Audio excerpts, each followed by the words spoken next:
Gracias por estar allí. Arrancamos el día de hoy. Buenas noches para todos. Son algo así como las 9:15 pasadas de la noche en Caracas. Y han pasado muchas cosas últimamente. Quería compartir alguna de ellas con ustedes. Cosas que quedan como así sueltas, que la gente no sabe cómo interpretar. Quizá yo le dé pistas para que la interpreten. Y también, bueno, conversar como siempre con ustedes sobre lo que ustedes me planteen a través de las preguntas allí. Miren, ayer fue un tema loquísimo, ayer fue una cosa loca porque con el tema del petróleo, bueno, mucha gente empezó a decir, ay, ¿qué es esto? No entiendo, como hay una cosa impactante, ¿no? Que es que uno como venezolano le digan que el petróleo no es que está bajito, sino que es que se vino a valores negativos. Y sobre eso hay algunas precisiones, ¿no? Por ejemplo, los que dicen cómo puede el petróleo registrar valores negativos, cómo se puede explicar que ya a ti no te cobren por darte petróleo, sino que más bien te tengan que pagar para llevártelo. Hay muchas cosas que están pasando, ¿no? Por ejemplo, lo que ocurrió ayer refleja, como yo lo manifestaba por allí, exclusivamente el precio del barril WTI, que es el West Texas Intermediate, que es un barril de petrolero que básicamente se tiene como indicador de la producción de una parte de los Estados Unidos. Es el indicador petrolero de los Estados Unidos, fundamentalmente. Entonces, ese valor negativo es de los Estados Unidos. Sin embargo, ese indicador permite ver cómo están más o menos las tendencias mundiales del petróleo. Y también nos permite a nosotros, que somos, o en teoría, un petroestado, ver cómo estamos en medio de esas tendencias. Se supone que debemos estar peor, porque si el petróleo del WTI estaba muy mal ayer, bueno, nosotros debemos estar peor porque el petróleo venezolano tradicionalmente ha valido mucho menos que lo que vale el petróleo WTI. Pero hay que hacer otra precisión. Esos valores que se registraron ayer, que eran negativos, que son por cierto inéditos, nunca, creo que yo leí por allí que en 70 años nunca el petróleo ha registrado valores negativos, corresponden a un valor a futuro de ese petróleo.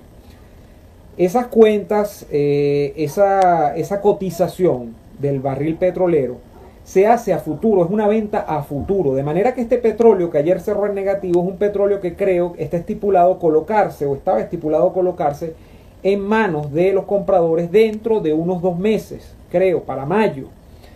De hecho, las compras para el petróleo que va hacia junio, julio y agosto, ya está en el orden de los $20 el barril, o eso es lo que se estima. Entonces hay que saber que ese no es el precio realmente actual del barril petrolero, esos son los valores a futuro del barril petrolero WTI. Además hay que decir que otros indicadores como el petróleo de Europa, el del Mar del Norte, el Brent, están oscilando en torno a los $20, un poco más arriba de los $20. El Brent tiende a ser más costoso también dentro de los mercados internacionales del petróleo que lo que es el petróleo WTI.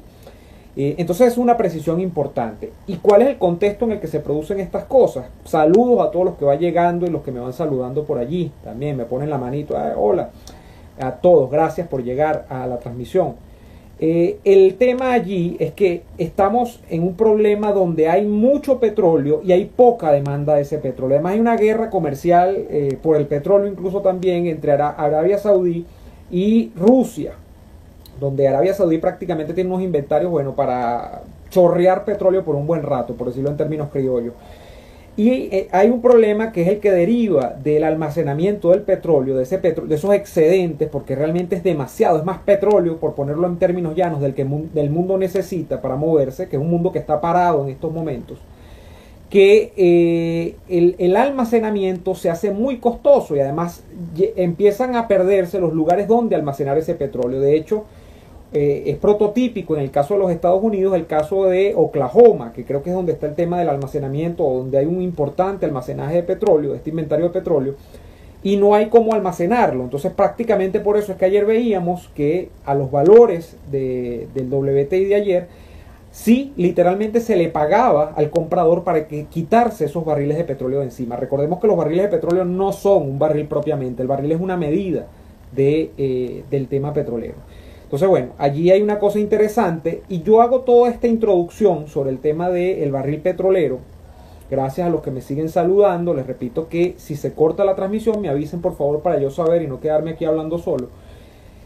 El tema interesante con todo esto tiene más bien que ver en el caso venezolano con una pregunta que yo hacía en Twitter ayer, que era ¿cómo se supone que sobrevive un petroestado que no puede vender petróleo o que el precio de su petróleo es demasiado bajo dentro del mercado internacional? Estamos hablando de que el barril petrolero venezolano debe andar por debajo de los $10 el barril. Tradicionalmente, como les he dicho, siempre se comporta con menor precio al WTI y con mucho menor precio al barril petrolero de Europa, del Mar del Norte, del Brent.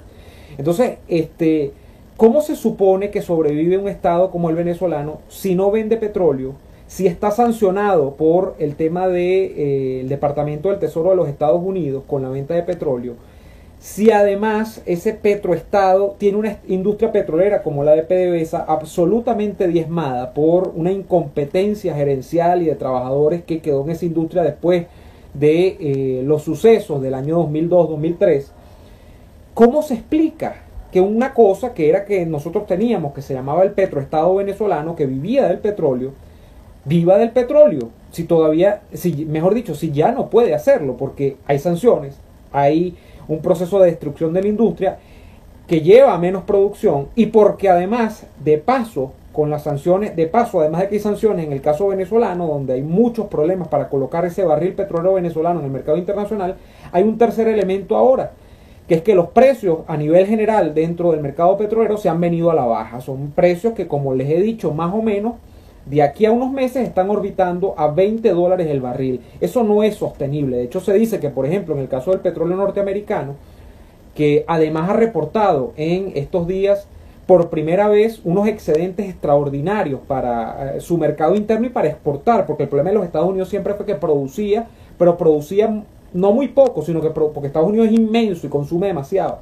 sino que producía para abastecer su demanda interna. Bueno, Estados Unidos, con el tema del esquisto, con todo esto, desde hace unos años a la fecha, ha logrado incluso ir cada vez mejorando en sus cifras de producción para exportar, y ahorita creo que tienen cifras récord en cuanto a exportación, de manera que el mercado internacional, cuando usted suma a los países de la OPEP, cuando usted suma a Rusia, cuando usted suma a los Estados Unidos, que no está metido en el esquema OPEP, hay una sobreoferta de petróleo a nivel mundial, y Estados Unidos está inundando también con su petróleo al mercado mundial. ¿Cómo se explica que sobreviva Venezuela y su régimen a esta altura? Bueno, ahí es donde empiezan las suspicacias, estimados amigos. Yo la pregunta la hacía con ahí fue, Eduardo dice lo que uno se pregunta, ¿no? O que lo que uno infiere. Bueno, es que tranquilo, que el precio de la coca subió en el mercado internacional también. Y por allí van los razonamientos. O sea, un país que tradicionalmente, por no ponernos con las cifras año a año, vio su ingreso depender exclusivamente del petróleo. Es decir, este estado que nosotros tenemos de hace mucho tiempo, no solamente con el chavismo, sino estamos hablando de la era democrática, era del petróleo. Era en el petróleo. ¿Cómo vive ahora? Esa es la gran explicación.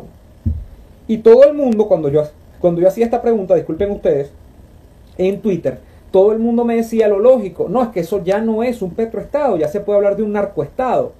Y fíjense que creo que la definición de narcoestado incluso se queda corta, porque evidentemente hay componentes del narcotráfico dentro de todo esto. Pero digo que se queda corta no porque quiera pecar de inocente ni pecar de censor, o sea, decir que no se utiliza el término, sino que es que hay otras actividades conexas, ilícitas todo. Yo diría que es un estado mafioso, para decirlo en términos muy llanos, porque no es solamente el tráfico de los estupefacientes. ¿De qué está viviendo? Es la gran pregunta del Estado venezolano a esta altura del partido. Bueno, tiene que estar viviendo notablemente y considerablemente de este tema del tráfico de las drogas, que involucra desde componentes militares hasta grupos internos propiamente del chavismo, civiles incluso, pero donde el componente militar tiene mucha importancia.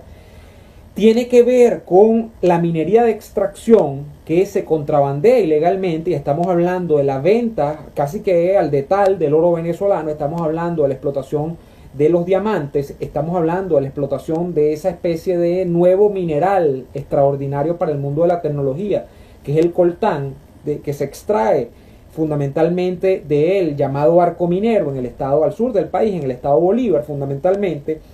Estamos hablando también probablemente de actividades que tengan que ver con el lavado de dinero internacional de grupos que están reñidos con la ley en el ámbito internacional, y estoy hablando probablemente de grupos extremistas islámicos del Medio Oriente que tienen y pasan, trasegan dinero producto de sus sistemas de financiamiento hacia Venezuela para lavar ese dinero. Estamos hablando de burbujas que tienen que ver con los bienes y raíces, es decir, con suntuosos edificios de oficinas que también sirven, al final de cuentas lo podemos englobar como lavado de dinero. Estamos hablando probablemente también del contrabando de gasolina hacia regiones cercanas, el caso más plausible es el caso de Colombia. Estamos hablando además de probablemente un componente que ya se anunciaba hace algunos años y que era el de la economía vía remesas, es decir, buena parte de la población de a pie en Venezuela está viviendo o estaba viviendo hasta hace nada de lo que sus familiares, que lamentablemente tuvieron que irse al exterior, le estaban proveyendo a través de las famosas remesas, ¿no? Negocio que, por cierto, desde algún punto de vista fue tratado de capturar por el Estado venezolano, porque recuerden ustedes que hace un par de años atrás, para enviar dinero a Venezuela o convertirlo a bolívares venezolanos, era prácticamente imposible. Usted tenía que ponerse de acuerdo con una especie de intermediario fuera del país, que usted le llevase unos dólares, unos euros, y esta persona, generalmente con conocimiento del problema venezolano, depositaba lo correspondiente de acuerdo a una tasa que él estipulara ya en bolívares acá.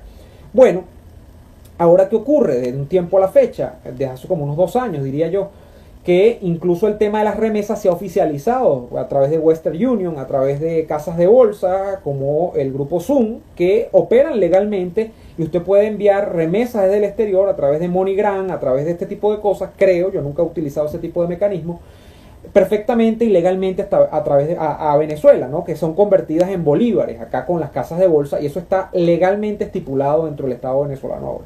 Entonces estamos hablando de que el Estado venezolano, si a mí me preguntan, es como una gran conexión, un gran mezclote de muchas actividades ilegales. Yo no sé en qué porcentaje cada una tiene preeminencia sobre la otra. Yo no sé si es que, por ejemplo, las remesas reportan más ingresos que el narcotráfico. Yo no tendería a pensar eso. Uno tiende a pensar que el narcotráfico, en tanto actividad ilícita, se supone que genera mayores dividendos que cualquier cosa, que va a generar mayores dividendos que la gasolina, que te va a generar mayores dividendos que lavar dinero en tema de propiedades, de creación de edificios, de oficinas y de residencias, así por ese estilo, ¿no? Entonces yo creo que son muchas actividades que están conectadas en este caso con el esquema financiero venezolano. Y aquí vamos a otro punto fundamental. Disculpen ustedes que no esté leyendo, yo leo lo que ustedes escriben, pero que no esté comentando directamente sus preguntas. ¿Qué es lo que está pasando entonces? Y yo lo había dicho desde el día 1, con este reforzamiento que había de la actividad de patrullaje de los Estados Unidos en las costas del Mar Caribe, o mejor dicho, en toda esa zona del Mar Caribe, las Antillas y toda esta área. Miren, más allá de que esta incautación de la que se ha hablado de las famosas 3 toneladas de cocaína en un país del Caribe, en una isla del Caribe, creo que Aruba, que todavía no ha sido confirmada por múltiples fuentes. Básicamente la única fuente que ha hablado de esto es Castocando, y varios portales de noticias han replicado esta información. Más allá de eso, luce que todo este operativo, más que estar destinado a poner a unos marines en las costas venezolanas, es un operativo destinado a cortar los circuitos de financiamiento de las actividades ilícitas venezolanas que necesitan esa cancha que da el Caribe para de alguna manera ejercer el transporte de estas cosas. Estoy hablando desde el contrabando del oro, los minerales, estoy hablando por supuesto que del narcotráfico, y estoy hablando de cualquier sustancia que necesite la conexión con el Caribe, con el Pacífico, para hacer sus puentes con otros países. Entonces yo creo que esto está apuntado fundamentalmente, y no es para qué, por supuesto, para romper, en el caso antidrogas, para romper el tema de la llegada de las drogas a los Estados Unidos, que como se sabe tiene múltiples problemas con la llegada de drogas desde México. En la época cuando existía el cartel de Medellín, eran las famosas avionetas en algún momento, y las llegadas a la Florida, todo este tema, ¿no? Pero fundamentalmente es tratar de romper el circuito de financiamiento del régimen. Una vez que has implementado sanciones petroleras, Una vez que has implementado prácticamente un esquema en el que vender petróleo para el Estado venezolano es una labor pero indudablemente compleja, donde es muy difícil que alguien te compre, entonces todo tienes que hacerlo bajo cuerda, como se hacía más o menos a través de Rosneft Trading, como se hacía a través de distintas empresas, por ejemplo, de la India, de Turquía. Una vez que has cortado el nodo de la economía formal, que es la petrolera, que no es ilícita, es mala, porque que un país viva solamente el petróleo es malo, pero no es ilícito, porque el petróleo es perfectamente legal, y de hecho lo usan todos los países del mundo para sus combustibles y para la materia energética, para mover la industria de esos países. Una vez que has ido con el área legal, cortas el circuito de financiamiento ilegal, que es más o menos de este que le acabo de hablar a ustedes. Contrabando de extracción, tráfico de drogas, tráfico de incluso de cualquier tipo de sustancias que tenga que salir de Venezuela y que prácticamente retroalimenta a los grupos de poder dentro de Venezuela. ¿A qué le interesa, al parecer, a los Estados Unidos con el caso venezolano? Le interesa es que esos grupos de poder dejen de acompañar a Maduro. Entonces la apuesta sería que cuando empiece la chequera a faltar, cuando la caja registradora no esté sonando, la teoría es que esos grupos van a comenzar a tener problemas entre sí, porque dado que los une un interés criminal, el dinero es uno de los principales pegamentos allí, y eso podría provocar un cambio dentro de Venezuela. Esa es más o menos la teoría, creo que detrás de todo esto. Ya ha pasado casi un mes del anuncio de estas medidas de patrullaje, como unas 3 semanas, diría yo, 2 a 3 semanas. Lo que luce es eso, más bien, luce que se trata de cortar los circuitos de financiamiento. Y déjenme decirles algo, sin circuitos de financiamiento puede haber mucho amor, que yo creo que no lo hay, puede haber mucha, de alguna manera, mucho apego a la fulana doctrina socialista, que yo creo que tampoco la hay. Pero lo que yo creo que importa acá es que el dinero esté presente. Si ese dinero no está presente, va a ser muy complejo para esta gente seguir adelante. Dicho todo esto, voy a leer algunas preguntas de ustedes porque creo que es la idea, cuando hay 70 personas conectadas, lo cual me parece una maravilla. DJ Ernesto, Neomar, aquí todas las teorías quedan en teoría y desactualizadas. Nosotros no tenemos idea de cómo estos hijos de la gran manejan todo esto. Bueno, yo te he tratado de explicar más o menos cómo creo que lo manejan, pero por supuesto que va a haber muchos detalles que yo desconozco. Nosotros nos enteraremos de eso, será el día que todo esto caiga, y ahí veremos realmente qué es lo que sostenía como circuito económico un inmenso mar de ilegalidades en Venezuela. Yo creo que si algo se puede concluir sin tener todos los pelos del burro en la mano, como decimos en criollo, es que efectivamente todo el entramado de cosas que ocurren en Venezuela desde el punto de vista económico tienen un descriptor común, y es lo ilegal. Desde la asignación, por ejemplo, de los contratos para las importaciones, desde el narcotráfico, desde el dejar hacer y dejar pasar con mineros que hacen contrabando de extracción, por ejemplo, en casos como el arco minero, todo eso lo une, es un amplio marco de ilegalidad. Entonces, cuando usted le toca explicar por qué Venezuela es como es en términos económicos, usted va a tener que decir, mira, es que existía tal o cual actividad ilegal en su momento, y eso es lo que hacía que, por ejemplo, un grupo de coroneles, eso es lo que hacía que un grupo de capitanes, eso es lo que hacía que tal grupo, hablando de la Fuerza Armada, pero son mucho más que solamente militares, estuviesen acompañando a Maduro. Entonces yo creo que por ahí van los tiros, ¿no? Saludos desde Atlanta, saludos a Berenice de Atlanta, dicen desde Delaware, Horacio Oliveira. Hay muchas LLC propiedad del chavismo, estas empresas tipo LLC, ¿no? que están en los Estados Unidos, por supuesto. Bueno, y ni contarte de España, ¿no? Donde eso parece que es el nido preferido del chavismo, del poschavismo y del chavismo originario, creo que es España, ¿no? Estrategia a mediano y largo plazo es asfixiar la narcoeconomía del régimen delincuente. Te repito, Carlos, creo que sí, que se puede definir de narco, pero creo que es muy reduccionista. Creo que el problema es, lo preciso es decir o hablar de un amplio esquema de situaciones ilegales, donde hay gente que está dedicada a una actividad y gente que está dedicada a otra, pero que los une a todos, que todo es ilegal. No es una economía, por cierto, productiva para nada. De hecho, esta gente no está generando ningún invento, ninguna innovación en la ciencia, ningún producto notable que se comercialice en el mercado mundial, que tú te metas en eBay, por ejemplo, o en Amazon y digas, coño, mira, qué impresionante esto que solo lo hacen los venezolanos. Por ejemplo, les pongo les grafico una situación. Los chinos absolutamente repudiados por todo el mundo por el tema del virus chino, que así lo catalogo, muy bien. Pero los chinos han creado una receta que nadie entiende. Para mí, que por ejemplo soy coleccionista, y lo decía en estos días cuando estaba en la tertulia con Joel, de pluma fuente, los chinos han creado pluma fuente que valen $1, estas así, esta no, esta es alemana. Pero han creado estas cosas por $1 que te la ponen en tu casa sin, o sea, con el pago del envío, $1 o $2, y funcionan perfectamente como una cosa de esta que cuesta 200. Entonces, allí ellos han creado una innovación. No sé cómo han hecho, pero han creado una innovación. ¿Qué ha creado Venezuela en 20 años? ¿Qué ha creado? Si algo que ni siquiera se crea, sino que era el método natural para sacar a flote la economía venezolana, que era el petróleo, han destruido la industria que extrae y exporta el petróleo, y que lo refina, y que lo trabaja, que lo deriva hacia otros productos. ¿Qué ha creado? Nada. Entonces, si tú dijeras, bueno, por lo menos esta boliburguesía ha creado algo más. No, lo que ha creado son importaciones, lo que ha creado es narcotráfico, lo que ha creado es contrabando de minerales, una nueva estética que además ahora creo que se pone muy de moda en Venezuela, que es el nuevo rico, pero el nuevo rico que o es narco o ya no es que es importador, o es narco o está metido en el tema de la explotación de una mina en el sur del país, en Bolívar. O sea, tipos que sacan fajos y fajos de dólares que tú no te explicas, que tienen camionetas de $120,000 marca Toyota, que tú no te explicas. O sea, que ningún común, o sea, ni un rico tradicional en Venezuela puede tener eso, que ya no existen prácticamente los ricos tradicionales en Venezuela, como no existe la clase media, pero más o menos eso. A ver, más preguntas.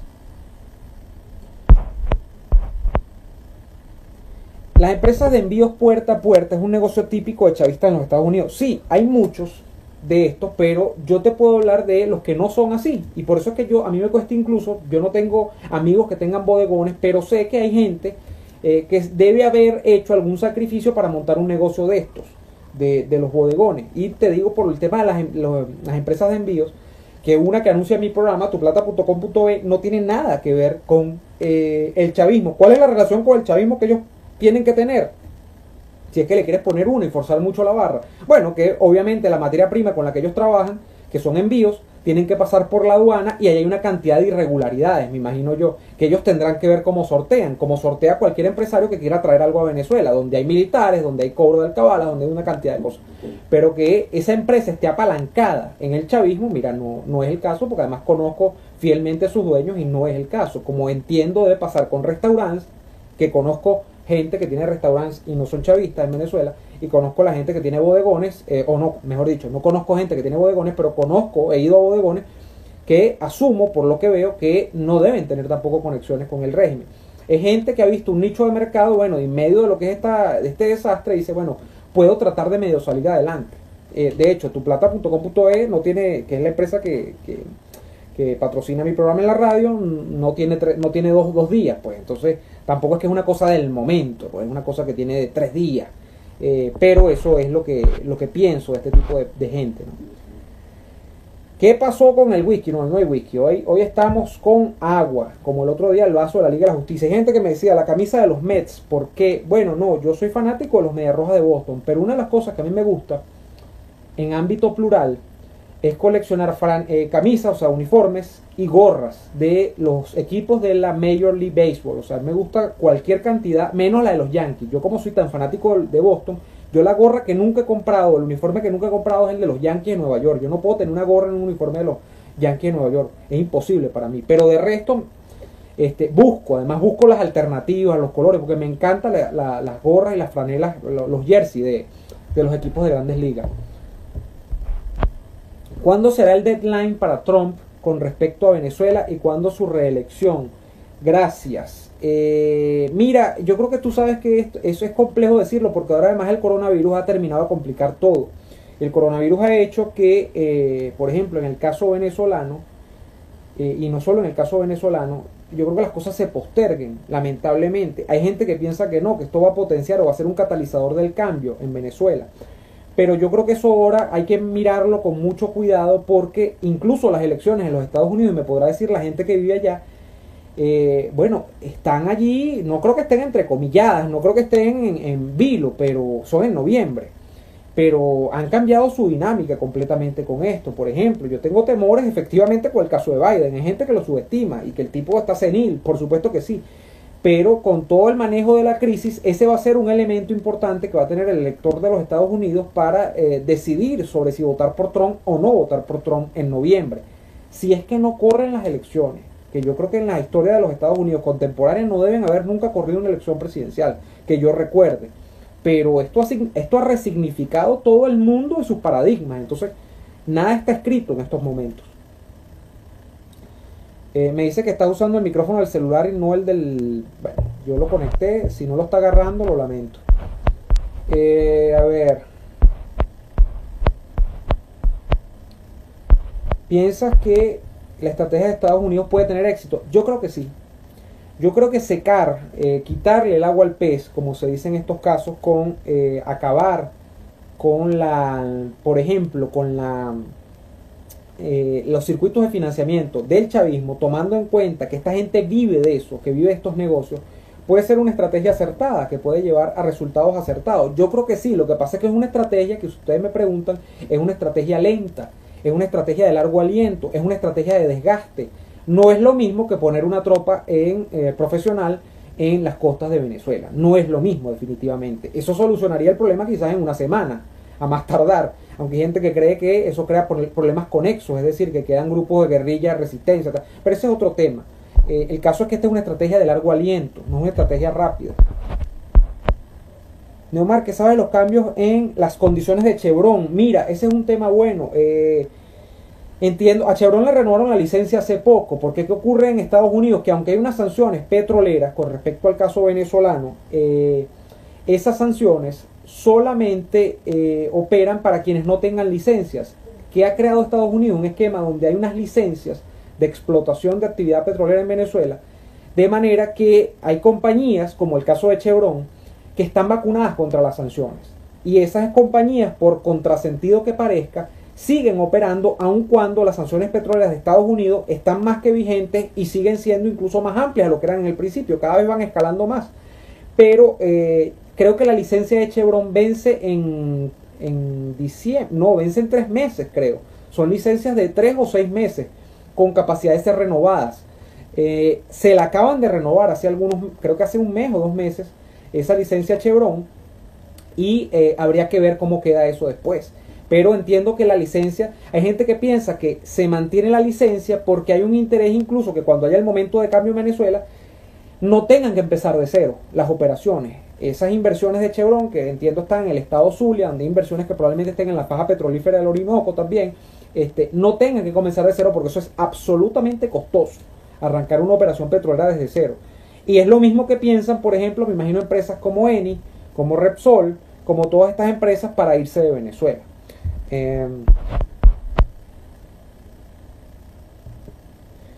¿Qué pasa ahora que los restaurantes en Caracas se queman como cualquier incendio forestal por estos días? ¿Cómo que se queman? No sé cómo se queman. Saludo de Martinica. Primera vez que veo a alguien que me saluda de Martinica, pero muchísimas gracias. Voy a irme más arriba en las preguntas, por acá con ustedes. Saludos de Valencia, España, gracias. Saludos desde Ecuador. ¿Cómo queda la movilización de lo que queda de petróleo y gasolina marítima? También será frenada por los Estados Unidos. Bueno, ya les echaba el cuento al principio sobre el precio y que tiene que ver con valores a futuro. ¿Te refieres a cuál movilización? Ya entiendo que las sanciones entraron, o sea, porque las sanciones cuando se aprobaron en un principio tenían como un periodo de gracia, pero yo entiendo que ya esos lapsos se han cumplido en su totalidad. Es decir, en este momento, en este preciso instante, todo transporte de petróleo venezolano está vetado, salvo las empresas que tengan licencias, como es el caso de Chevron. Y la actividad, bueno, que quizá Chevron no saque, no sé cuál es la actividad específica, no esté exportando el petróleo, pero la actividad de explotación o de prospección o lo que haga Chevron está autorizada y la pueden hacer porque tienen una licencia. Pero hasta este momento la compañía que no tenga una licencia prácticamente no podría hacer nada en Venezuela porque estaría en el ojo del huracán con respecto al Departamento del Tesoro de los Estados Unidos.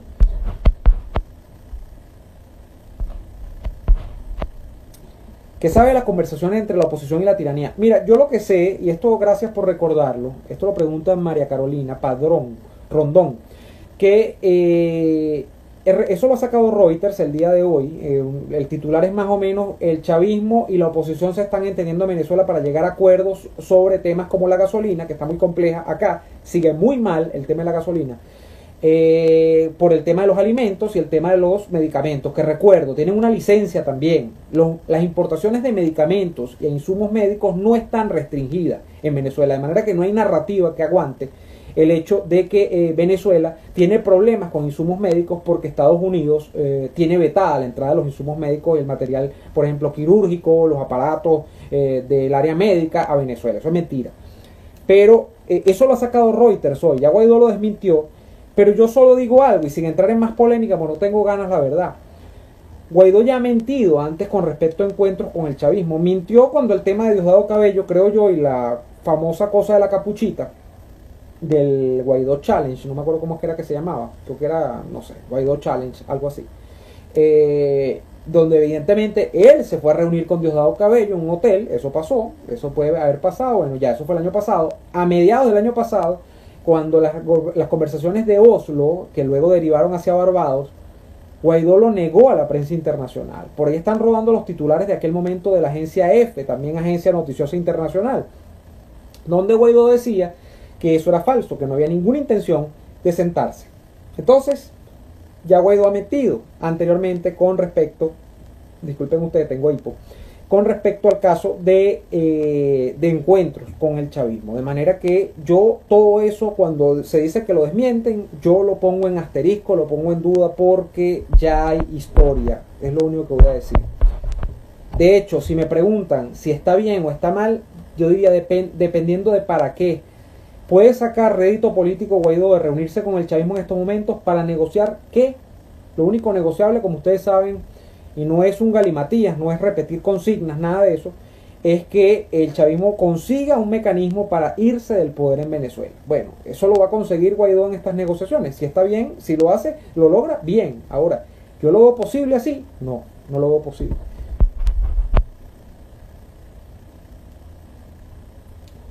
A ver, por acá, ¿qué más? Salud. Ajá. Vamos a los mensajes, los últimos, los voy leyendo aquí abajo. ¿Qué opinas de las últimas declaraciones del diputado José Guerra? No las he visto. Si te refieres a las últimas, infames, pero bueno. Bueno, Leopoldo Castillo desmintió a Reuters, sí, y le sacaron en cara que él fue el que dijo que Leopoldo López en el año 2017 ya iba camino al hospital, porque o iba camino del hospital a la morgue, algo así, porque se había muerto, y que él lamentaba mucho dar la noticia. Bueno, era mentira en el momento. O sea que hasta el mejor torero se le ve el toro, o hasta el mejor cazador se le escapa la liebre también.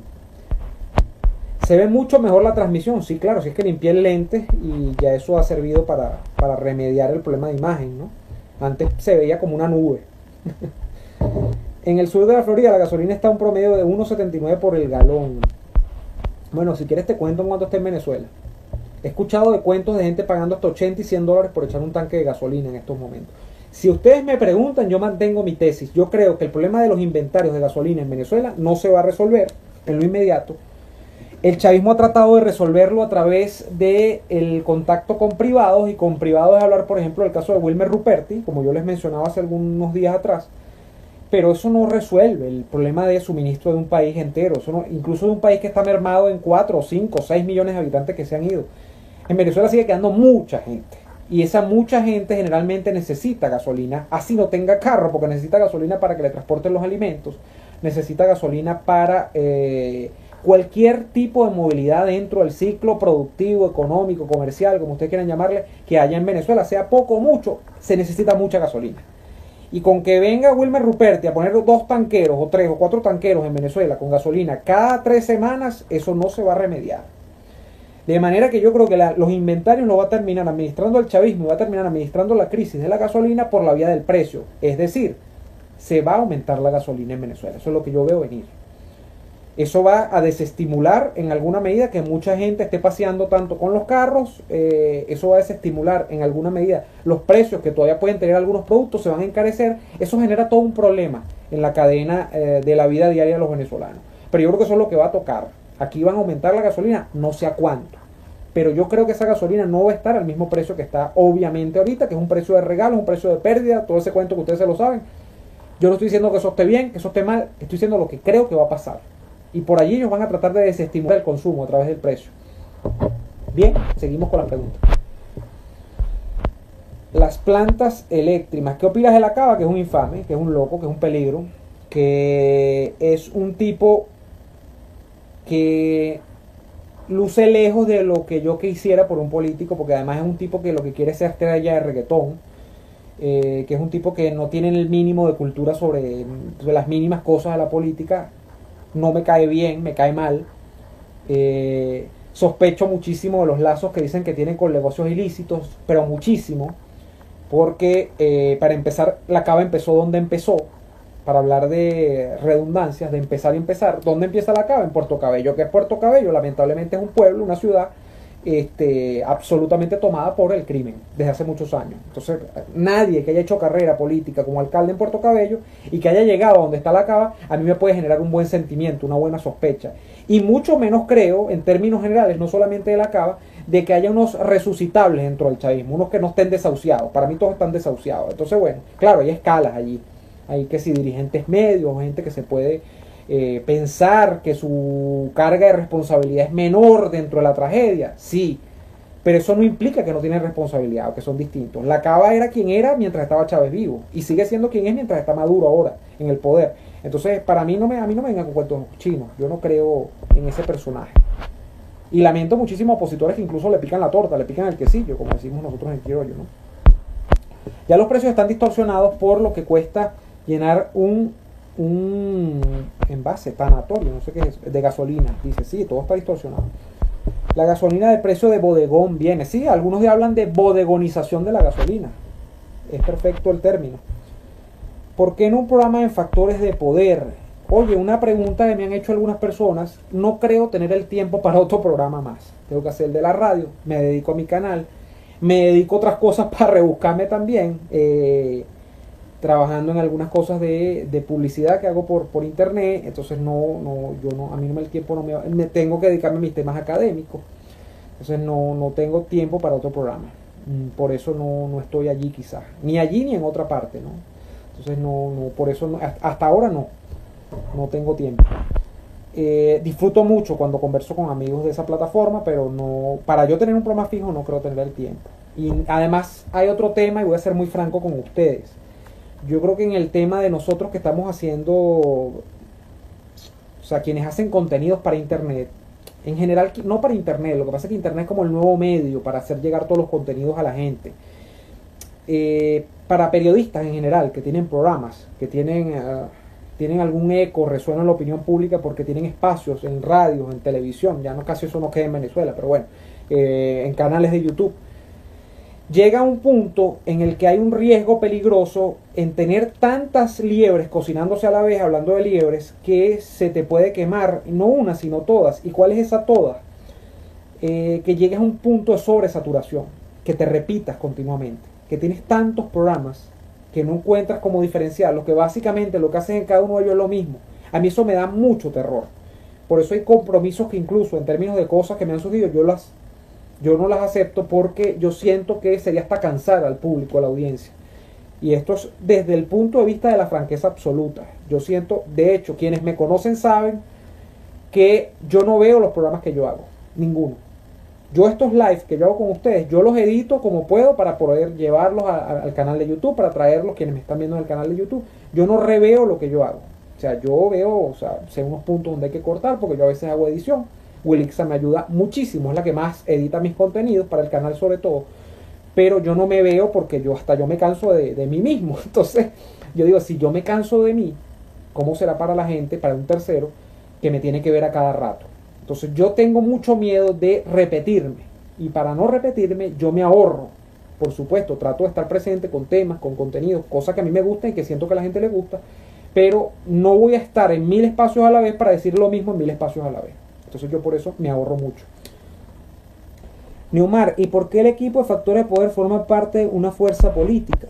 Créeme que tendrían que ¿por qué no forman una fuerza política? Ahí hay gente, y no solo en Factores, en otras plataformas, y en gente que no está que no está adscrita a un medio, a un grupo sino periodistas que tienen una visión, y yo creo que cada quien desde su espacio hace lo suyo, ¿no? Y a veces nos conectan las ideas, nos conectan muchos planteamientos, muchas ideas, sobre todo de la economía, de cómo debe ser la política, En mi caso, desde el punto de vista liberal, yo me confieso desde hace un buen tiempo acá, después de que pasé por la socialdemocracia década, de que yo me siento muy cómodo ahorita con los planteamientos del liberalismo clásico, económica y políticamente, aunque todavía tengo mis guiños, mis cosas, o sea, porque uno no se le borra la mente así como así.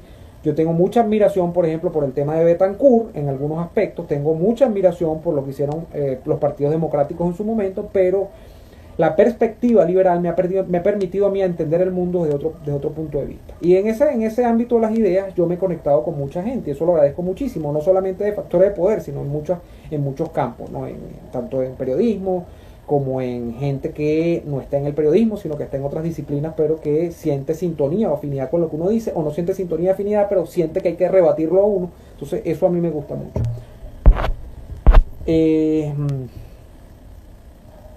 ¿Qué pasará en Venezuela? Más o menos te eché el cuento ahorita de lo que iba a pasar. No voy a repetir toda la explicación. Lo ves en el video desde el inicio, Nelson, que llevas 2 años en Utah. Miami Houston se consigue un JetBlue 100 a Venezuela, se la llevó Mandinga.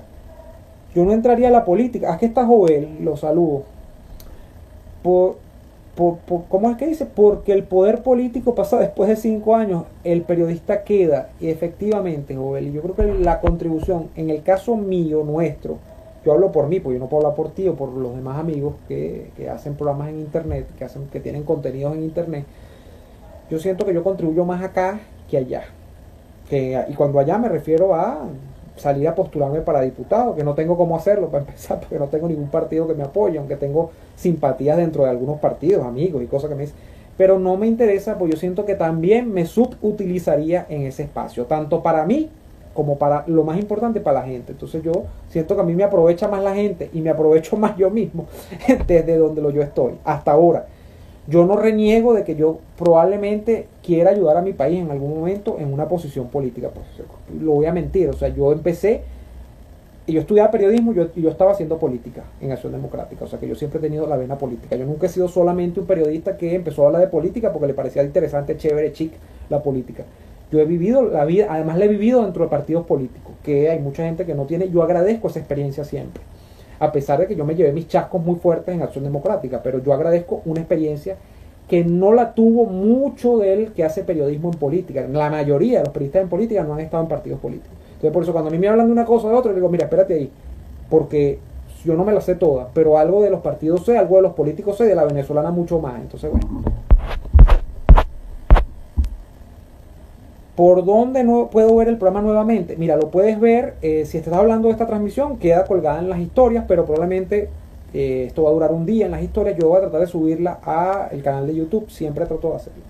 Mi canal de YouTube, quedan todos los lives, yo los subo al canal de YouTube, los que valen la pena, que son los que logro rescatar, ¿no? Porque hay unos que se cortan, ¿vale? A ver, ¿qué más por acá? Ah, Nelson, que es vecino de Daniel. Era vecino, me imagino, acá en La Guaira. A ver, que por acá a Flamandro. Y la película de los colectivos en Amazon Prime, no sé cuál es esa película. Las parlamentarias van, no creo.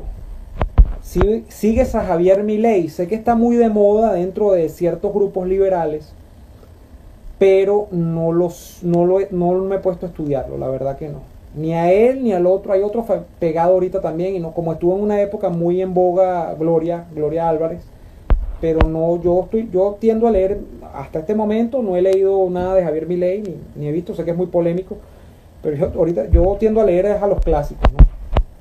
Tengo que leerlo a ver qué plantea, pero sí tiene muchos simpatizantes Javier Milei. Cuando llega el paralelo a 200.000 revienta. Mira, aquí yo recuerdo una época en la que se decía que si el dólar llegaba a 100 bolívares, esto iba a reventar. Mira dónde va el dólar ya. Por 200.000 de los nuevos, que son algo así como 200 y tantos millones de los viejos. Ya no sabemos ni cuánto es, porque aquí le han quitado 8 ceros a la moneda. Si usted suma las de Maduro con las de Chávez, y bueno, nos perdemos. Yo no tiendo a atribuirle explicaciones solamente económicas a los cambios de regímenes políticos. En el caso venezolano no. Aquí ha pasado de todo. Y eso no implica que se hayan producido fisuras dentro del régimen, porque las fisuras son de otro tipo. Ustedes saben más o menos cuál es mi argumentación sobre eso, ¿no? Las fisuras no, las uniones son de otro tipo, son uniones de negocios, son uniones en el bajo crimen, son uniones de un gran miedo a los costos de salida. Entonces, bueno.